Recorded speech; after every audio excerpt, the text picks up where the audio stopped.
How's it going, everyone? Welcome back to the Living Dead formats where physical media never dies. Today we are doing another Deathcore collection update, but before we get started, I'd like to remind everyone to like and subscribe because about 60% of you who watch don't actually have me on your subscribe list.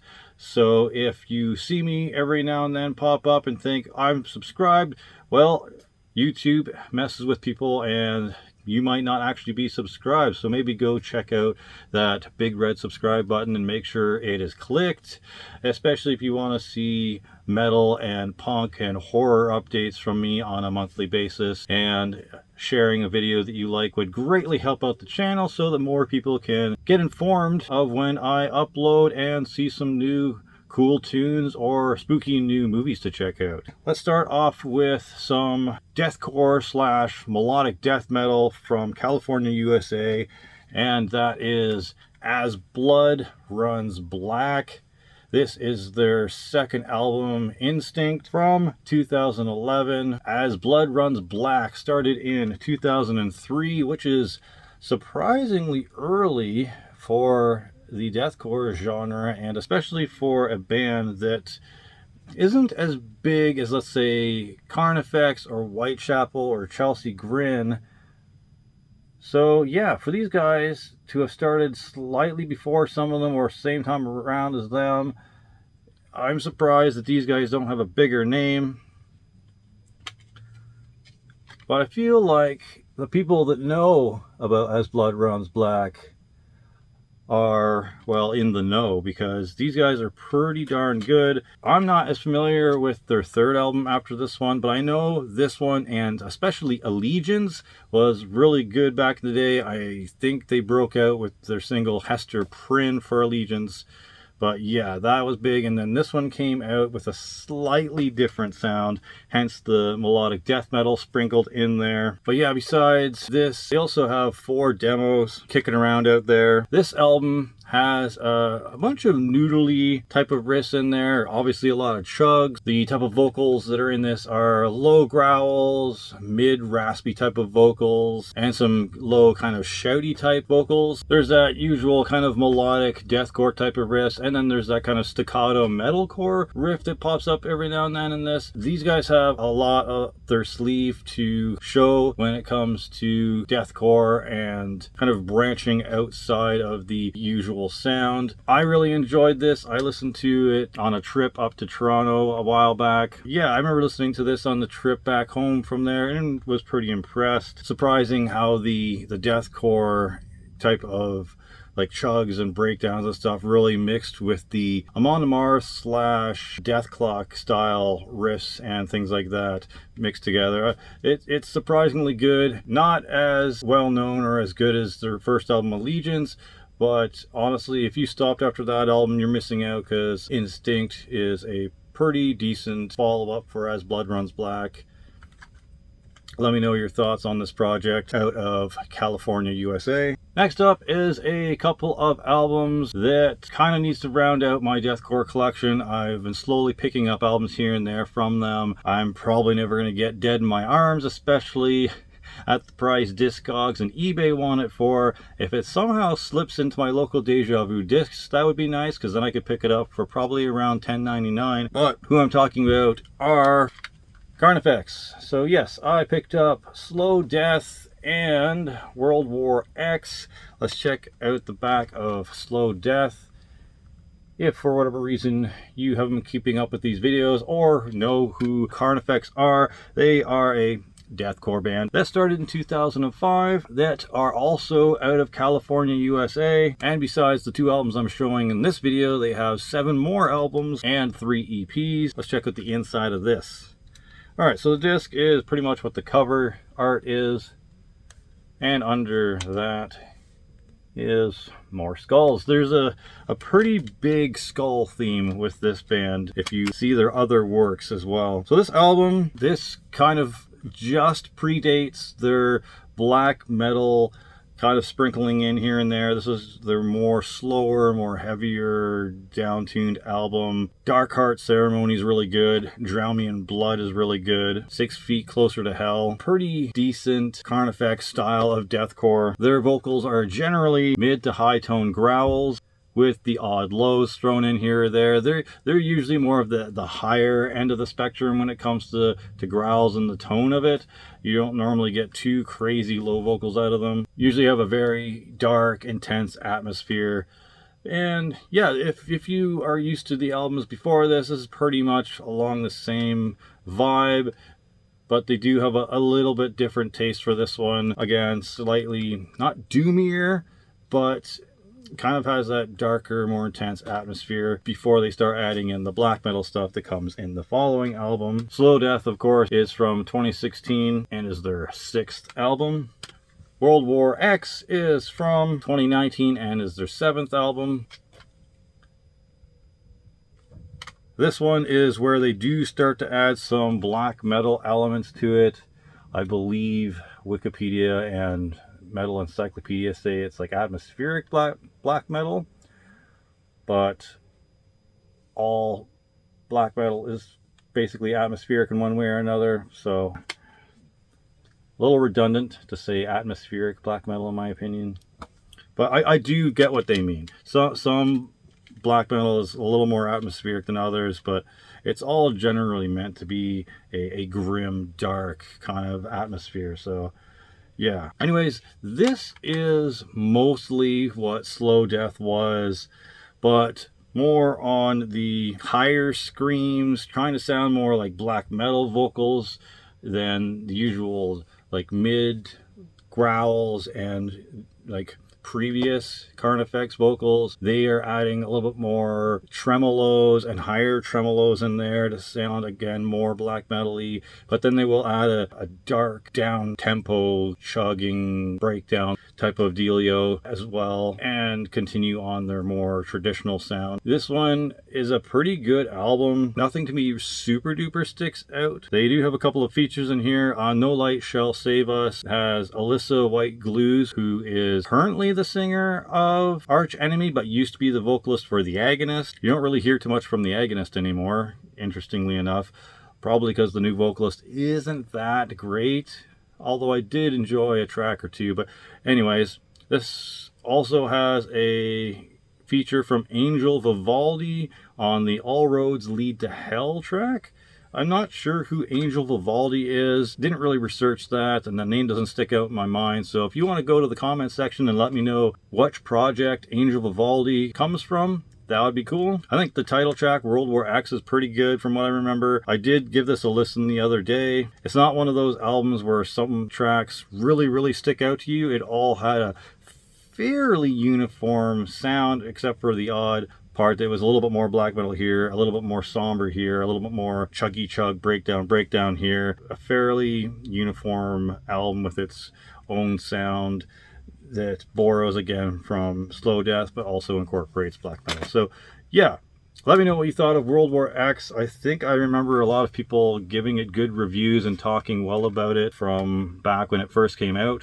Moving on to a deathcore project that is, I'm not sure if they're more well-liked or more well-known than As Blood Runs Black, and I, for the longest time, kept on getting them confused with the project Awaiting the Autopsy, which, not as good as I remember it. I remember them being really good, and I remember the big hype for Awaiting the Autopsy being that the female vocalist of the band sounded like male slam and deathcore vocalists, and everyone was like, oh wow, I didn't know a woman could do that. And it's just like, you know, you do enough training with your voice, you can sound like whoever, really. So I really don't feel that a female doing slammy deathcore or whatever vocals is all that special or unique. I mean, good for them that they're doing it, but if you're a person with vocal cords that work properly, you can do that style of stuff if you work hard enough at it. Anyways, the next project is from New Jersey and started in 2008, so they're a little bit late to the game when it comes to deathcore, but I feel like a lot of people really enjoy these guys. This is Fit for an Autopsy with The Process of Human Extermination. A lot of the song titles on here kind of remind me of 13 Ghosts. I don't know if they're actually related, but like they got songs like The Jackal, The Juggernaut, the False Prophet, etc. So I don't know. I'm not exactly sure what the theme of this is, but it feels very 13th Ghosty, especially when you have all like those symbols and stuff like that for the whatever they're talking about in here. But yeah, the first album here is a little bit more intense, a little more like a stampeding herd of bulls or something trampling you to death type of deathcore. This was released in 2011, and the style of vocals are deep, raspy growls. There's some aggressive mids, that's for sure, in here, with the odd high just to change it up a bit. Not a very predominant vocal styling, but it does peak out and say hi every now and then. But yeah, it has a very intense pace, speedy chugs in this album. They were definitely going for brutality and intensity. It was really enjoyable, and they had their kind of own style of deathcore and feel and tone to them. You could definitely tell that Fit for an Autopsy were trying to make their mark. And then they went and did this album. I'm missing a few in between. I'm probably going to be picking up Hellbound pretty soon, so you might see that in a future video. Anywho, a couple albums later, for their fourth album, they came out with The Great Collapse. If you know me, you know I wish this wasn't a digipack, because you pull this in and out of your shelf a couple of times, it's going to wear and tear on the cardboard. Let's check out behind the disc. Yep. Horse skeleton. Skeleton horse.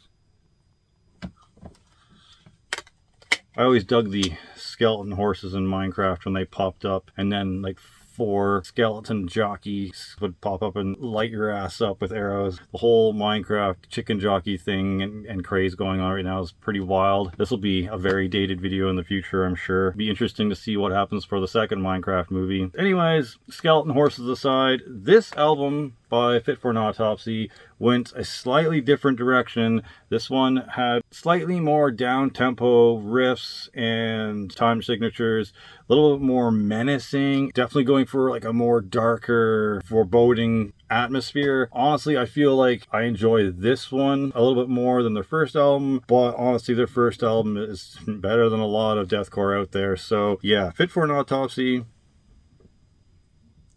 really good for the genre. I probably don't even need to ask you guys what you think of Fit for an Autopsy. If you're into deathcore, you probably already know these guys are the shit, and a fairly interesting band to look out for. I'm gonna have to pick up some more albums by them for my deathcore cravings when they hit, because these guys do it right. But yeah, this was from 2017 and was their fourth album. What do you think of the difference between the first album and where they started going by the time they hit The Great Collapse? But besides those 2 albums, they also have 5 other albums, 1 EP and 2 splits, which Wikipedia lists as 3 EPs. Again, a split is not an EP. Someone needs to get that shit right. Whoever's editing Wikipedia, go fix that, please. My OCD alarm is going off. Moving on to a band that kind of did a different thing as well from their first couple of albums to the 2 that I'm going to show off right now. They're more of a meat and potatoes with a slight little twist and flavor sprinkled in there to keep them more interesting than their peers. Well, not maybe more interesting, but to really stand up with their peers and go, hey, take notice of us as well. Not to mention, they're a Christian deathcore band, which, if I'm being pedantic, I really don't feel like lyrics should define a genre. Like Viking metal or pirate metal or Christian metal. To me, I don't really care what the lyrics are for the most part, unless I'm super duper invested in the band. So these guys talking about God or Christian stuff in there, I could care less. I guess if that bothers you, they're Christian deathcore, cool, but at the same time, the music, if you just don't pay attention to the lyrics, is really good. Anywho, what I'm babbling about is Impending Doom, Death Will Reign, and Sin and Doom Volume 2, because the Sin and Doom of Mankind or whatever was their first EP or demo, so they referenced it with this album. Death Shall Reign, or Death Will Reign rather, came out in 2013 and is their 5th album. Sin and Doom Volume 2 came out way later in 2018 and is their 6th album. So they took quite a break between these two, and they pretty much sound similar. They're more typical deathcore, but they do have their own sound. There's some like really good hooks in their earlier days and riffs that really stand out and kind of have that groovy, memorable sound beyond just chugging and breakdowns. This, they started to do a lower tuning, that's for sure, but they also did Djenty Meshuggah sounding stuff mixed in with their usual sound. So yeah, I don't know whether I like it or I just miss their old kind of groovier, more bombastic, memorable riffs that they threw in with the breakdowns and stuff. It's neat that they tried to venture out and go that way. A band can't obviously stay the same throughout their entire career. It is interesting that they chose to go the more math metal-y, Djenty Meshuggah sound as opposed to their previous stuff. But that's what you're going to get in Death Will Reign and Sin and Doom Volume 2. Funnily enough, these guys also came from California. Interesting that a lot of these projects are from California. Like Suffocate's from California, Arsonist Get All the Girls are from California, Winds of Plague are from California. Yeah, a lot of deathcore bands pop up out of California. Anyways, not that the last 2 albums by Impending Doom are bad, but they definitely don't follow your usual formula from their earlier albums. I'm not sure when they started doing the Djenty thing. Maybe let me know in the comment section what album they started that in. It was obviously at least in Death Will Reign, but was it before that as well? Because I think I only have their 2nd and 3rd album. Were they doing the Djenty stuff in their 4th album as well? Let me know in the comment section if they were doing that and if you prefer their newer stuff or their older stuff. I'm going to assume older stuff, but it'd be pleasantly surprising to find out otherwise. Alright, let's move on to the last band that's in this, and we're going with a tried and true deathcore band that is also no longer doing their original sound, and that is Whitechapel with The Valley. This is a very interesting change for this project, but if you were listening to the 2 or 3 albums that led up to this one, this shouldn't be too much of a surprise, because it's basically further down the rabbit hole from those albums. Nice choice to not have anything behind the tray. Could have done something there, but oh well. But yeah, apparently this was based on true events. I'm guessing it's more to do with the Whitechapel thing, but what true events was this actually based on? I haven't really read the lyrics too much. Again, I don't really care about lyrics too much when it comes to like the more brutaler side of metal. If I can't really pick out everything you're saying, then I'm not going to try to pick out everything you're saying. I'm just going to listen to what the music has to offer. So yeah, what true events were happening in this that it was based off of? Let me know in the comment section. This was released in 2019 and is their 7th album. Whitechapel, if you don't know, started in 2006, and besides this, they also have 8 other LPs and 1 EP. Usually are a just deathcore band, but for this album, there's like prog metal and post-thrash elements. There are a lot of like Slipknot sounding riffs that happen in this album. There's mid-tone growls, melodic, raspy vocals, and lower, clean singing that happens in this. Again, if you followed the last 2 albums before this one hit, you'll kind of expect that to be happening in here. It's not your usual Phil Bozeman affair. There's even some odd Djenty moments in this as well. There's some solos that happen throughout. Not like crazy thrash solos, but there's kind of like more soulfully kind of melodic solos, and there's even some higher pitched screaming type of growls. So he's definitely trying to broaden his horizon when it comes to what he does vocal wise in this project.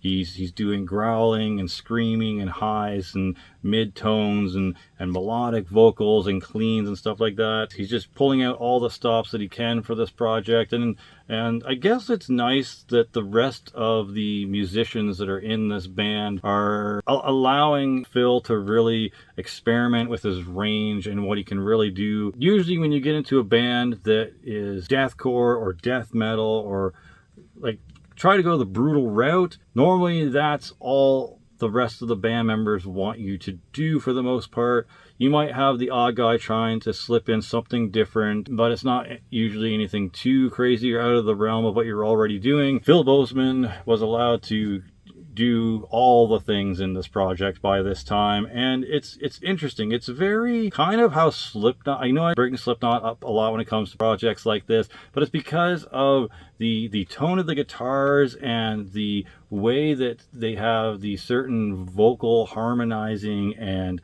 going from cleans to growls to the super aggressive things to the more melodic, not, well, I guess soft, because cleans are soft, right? So yeah, it's quite the dichotomy, and very similar to what Slipknot did over the years with their vocal stylings and compositions. I feel like Phil Bozeman is taking a chapter out of what Slipknot did, and it's either working for them or not. How do you feel about where the Valley lands in the Whitechapel discography? Do you like that he's taking that different route and stepping outside the bounds of deathcore? Or were you disappointed that they're getting soft and not brutal anymore, and now they're bringing in pussy elements into the metal? Do you feel that way about it, or do you actually appreciate the growth and change that Whitechapel has gone through? I still need to pick up Kin, and obviously the new album, which is super duper intense from what I hear. I've only heard, I think, 2 tracks off of it, and it seems like they're going for more brutal deathcore style in that album than what they were trying to go for the last 3 or 4 albums before that. So interesting switch up. Maybe they're just tired of it. Maybe they just want to bring something fresh to the table, and that brutal deathcore has been missing from their discography for such a long time that now that's fresh again for them. So yeah, I'm obviously going to have to pick that up when I can eventually. It'll be a very interesting, seemingly return to form, or maybe even more brutal version of Whitechapel to check out. But yeah, that's it. That is the last album for this Deathcore collection update. Hopefully you guys don't mind sticking with me through this mostly deathcore and punk phase of the channel. I've got...